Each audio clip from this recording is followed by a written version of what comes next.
Hello everyone and welcome back. In today's video I'll show you how to knit this scrap yarn sweater with contrasting seam. I hope you will enjoy it, and if you do, don't forget to hit subscribe, like this video, and let's get into it. And to make this sweater you will need a lot of shades.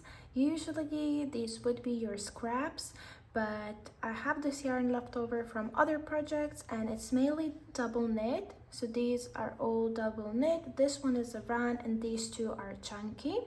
And I will be using 10mm needles with a cable, but you can also use straight needle. Then you will need needle and scissors. I will try to link all of these, or as many as I can get, because not all of them have labels. But yeah, I'll do my best to link these down. And yeah, you can pretty much choose any weight from double knit up to chunky and do a mix and match of that, but do your gauge on double knit with 10mm needles. And before we begin, I wanted to tell that this is a very beginner friendly project. If you know how to knit and purl, you're gonna be fine, because this is literally just making rectangles and then assembling them together. So it's nothing too difficult and you should be able to do this if you are familiar with those two knit and purl stitches.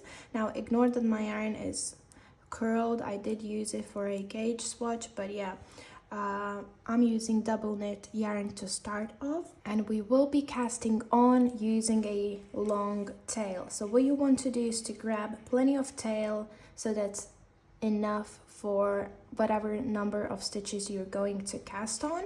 And to estimate it, you can cast on 10 stitches and see how much yarn that uses, then multiply it by number that you will be doing the stitches. So this is a front panel that I will be making, and my front panel is going to be 50 stitches wide. So that means that I'm gonna have 50 stitches for the width of my front panel. It is going to be made in front, back, and 2 sleeve panels, so your front and back is going to be identical, as well as the sleeves.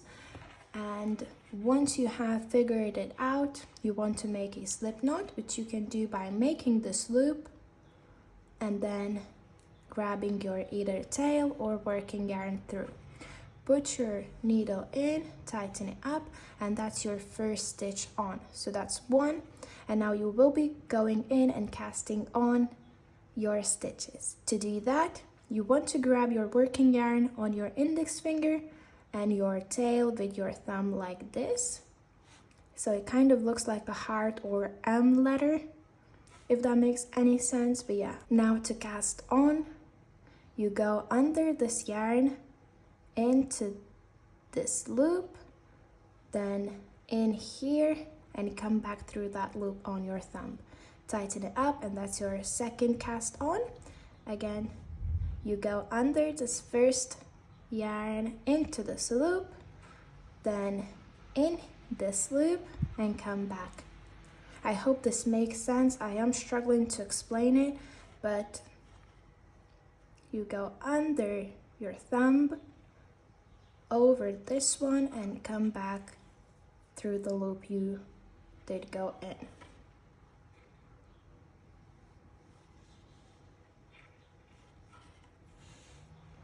This might take you a couple of tries. I will also try and leave a link for probably better explained cast on. But yeah, just give it a couple of tries if you are struggling, but eventually you should be able to do it. So I'm gonna finish my cast on and I will come back to show you what to do next. Now once you're done with your cast on, if your tail that you had is long enough, you can just trim on it, and we are going to do a purl row. So whenever you finish your cast on, your tail is going to be here, so I mean the working tail, and just because it is this way, you see those little bumps, so you want to start with purl row, and when you have your work this way, you want to do a row of knit. So yeah, the first row is just going to be a purl, and I'll show you how to do it. So for the purls, you want to put your right needle under the stitch like this, so from right to left. grab your working yarn, wrap it around and slip it off like so. Again, put your needle in, wrap your yarn around and slip it off. Go in, yarn over and slip it off. I am trying to not put my fingers on top of the stitches, so just to show you one more time, for the purl you're gonna go under like this from right to left, and you have your needle in front of you, so in front of your other needle. Then you're gonna wrap your working yarn around, go back and slip the stitch off. This is what you will repeat in all of those stitches, so you're gonna purl them all.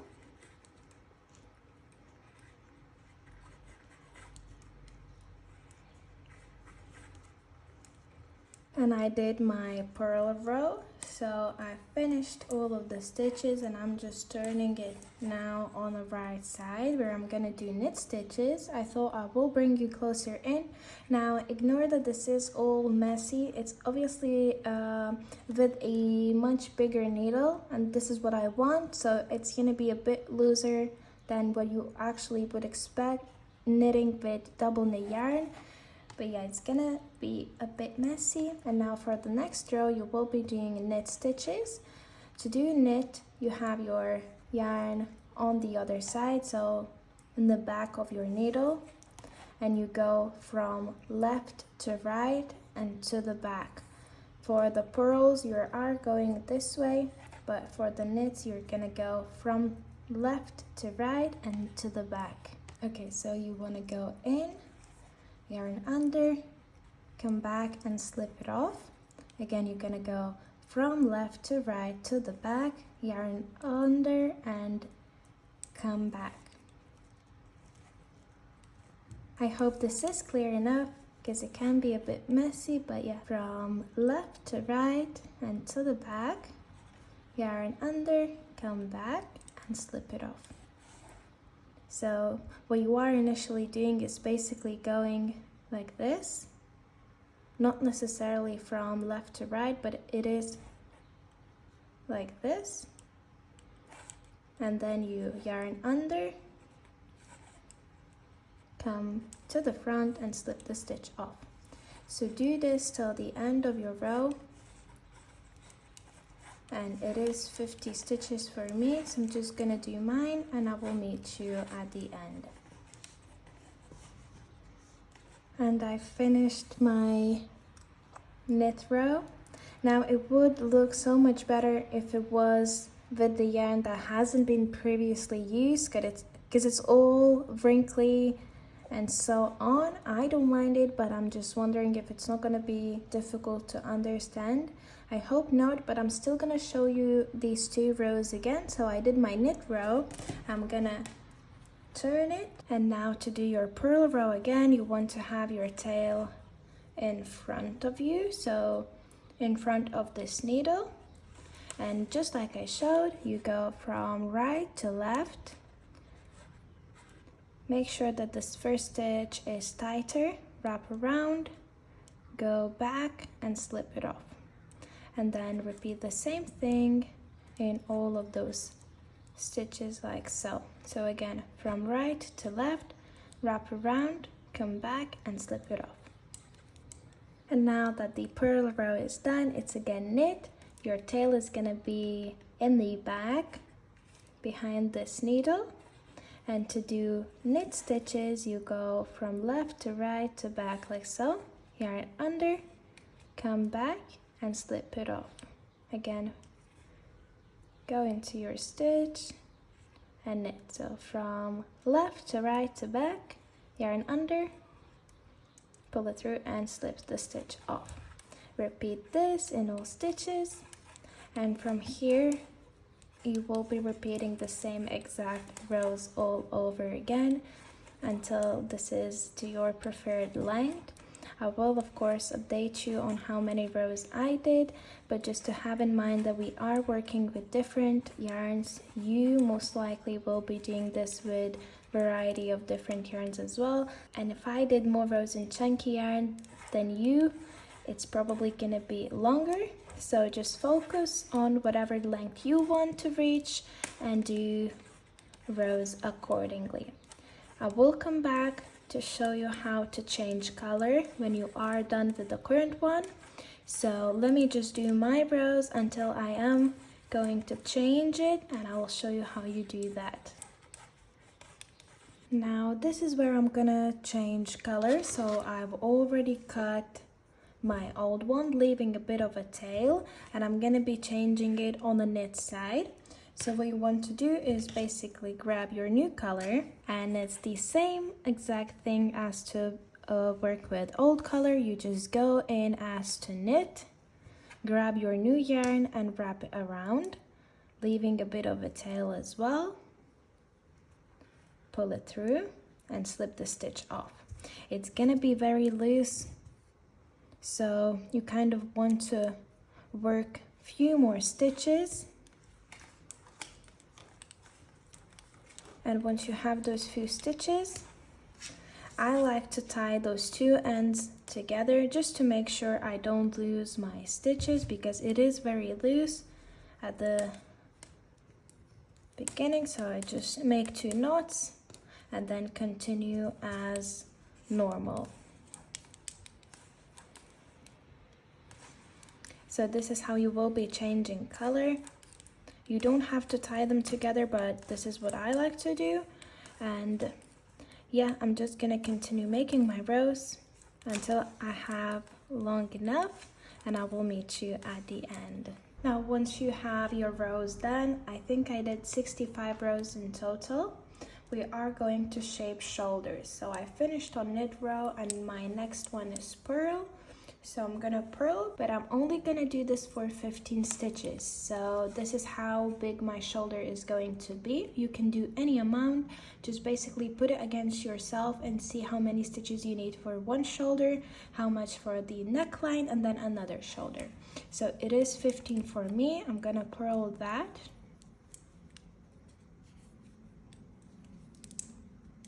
And once you have your stitches for one shoulder, you will need to cast off the middle. So for your color, basically I'm gonna leave the 15 stitches from the other end and cast off what's in the middle, and it's 20 for me. It might be a different stitch number for you, but take off twice of what you have for one shoulder and you will get number what you need to cast off. To cast off, you want to purl the first 2 stitches, and then you want to pull this one through the second one. So using your needle, just like so. Then go ahead and purl 1, and again pull it through the second one, and repeat this until you have casted off all of your stitches.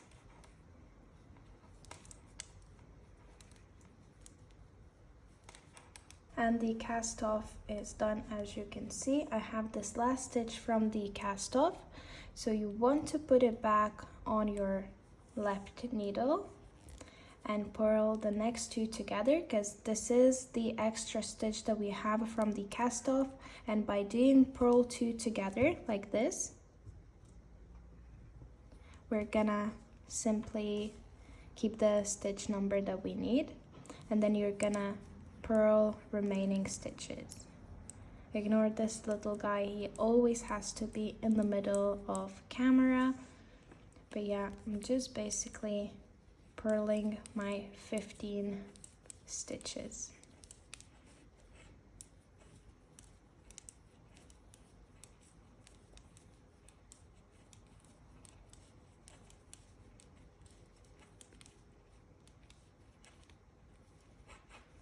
And this is what it's gonna be looking like. So I currently have my yarn on this side, so on this shoulder, that means that I need to take this one off while I finish this. So I'm gonna use this stitch holder, but if you don't have one of those, you can use needle with some yarn, just thread it through, tie it up, and then you can cut it off later on.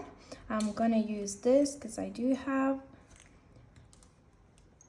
But yeah, even the simple yarn with needle works. And I'm gonna take out my needles.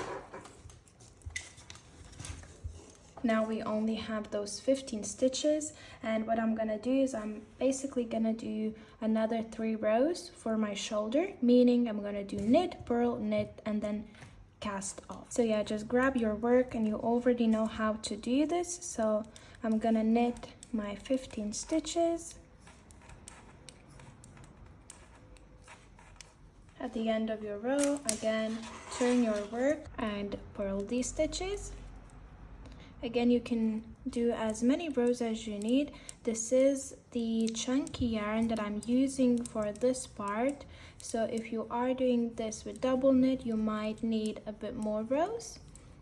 And as you probably seen in the thumbnail as well as intro, the sweater is joined a bit differently. So it does lose a few centimeters in the seam because the way it is joined. And now for the very last time, I'm gonna knit 15, and then I'll show you how to cast off again. And now to cast off, which is purl wise, it's the same as we did for the color. You want to purl the first 2 stitches, so 1 and 2, and pull through this through the second loop on your needle, like so. Again, go in and purl, pull it through, and it's the same exact thing if you were on the knit side. You would just basically be knitting the stitches and then pulling it through. So it is the same, but you are just basically doing different stitch. So I'm just gonna repeat this till the end, and I'll see you then. At the end of your cast off, you will have this last loop, so you want to wrap around the yarn and pull it through. It's like doing a chain in crochet. Cut your yarn off, leaving a bit of a tail, and pull it through. Tighten it up, and then you want to come back into the stitches that you have left off here. So just put your needle in. And don't forget that you already have 1 row for the shoulder, so you only need to make 3 more, because when we did the cast off, we did 1 row on each shoulders. And for the next row, I'm just gonna attach my yarn like this, as if I am doing knit row.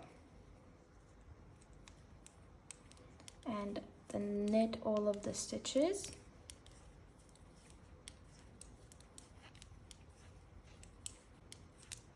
Then do row of purl, again row of knit, and cast off purl wise. So it's the exact same thing as for the other shoulder we just did. I'm gonna do this off camera, and I will meet you at the end.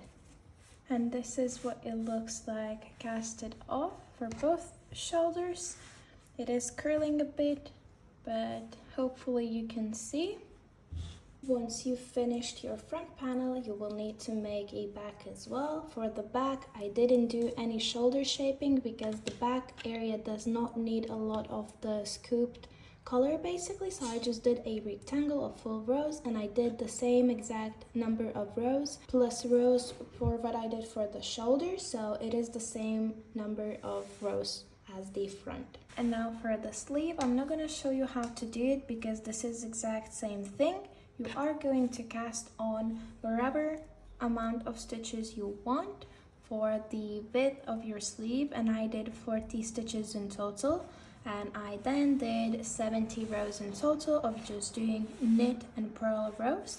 So this is how it looks all together. I did change color basically at a random time doing stripes, and you want to do this twice again, so do any amount of stitches for as many rows as you want for your preferred length, and then repeat it 1 more time. Now to join it together, which I have already did on one side, we will have the seam where the shoulder is, so basically not where the armpit but instead here, and I'm gonna be joining it with contrasting yarn. This is how it looks. It does snap very easily if you pull harder on it, so I'm gonna go stitch by stitch. But the first thing you want to do is to measure your sleeve against the sweater to see how big of a armhole you need.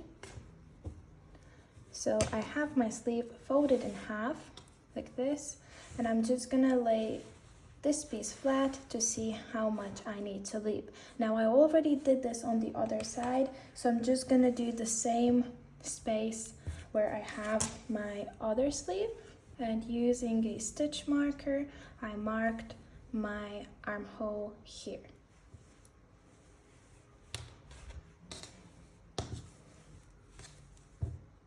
And just because my sleeve is going to be with the seam where the shoulder is, I'm gonna place it this way. So I'm gonna count my rows, find the middle, and join it with this stitch marker. And then I'm also gonna secure one of the ends. So shoulder with the end of the sleeve, because I will be joining from this side. I already have my needle with a bit of a yarn. You need at least enough to join the sleeve. And you want to have your work wrong sides in so that you have right sides out.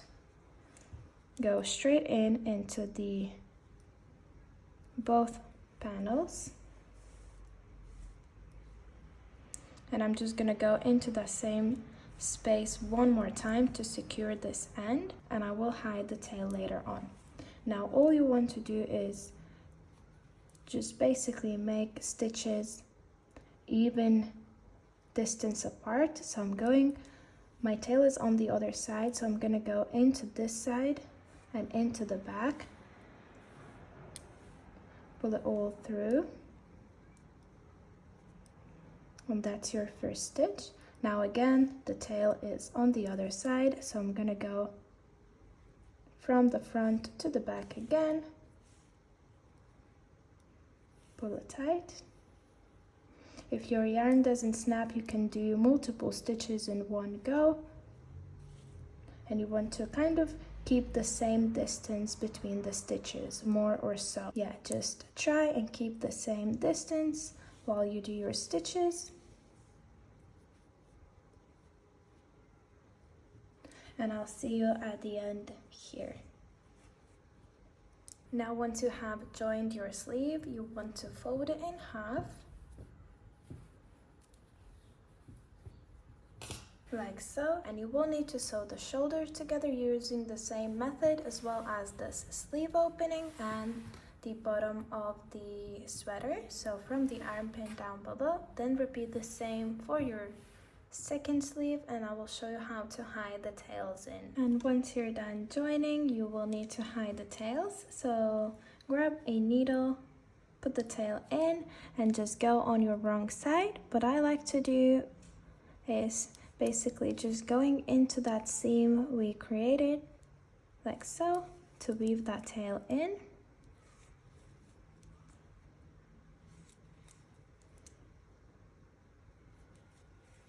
And then also make sure you change your way, because you don't want that tail to come out. So this will make sure that when you pull on your sleeve, it's not gonna come out because it's up and down. Cut it off once you're done.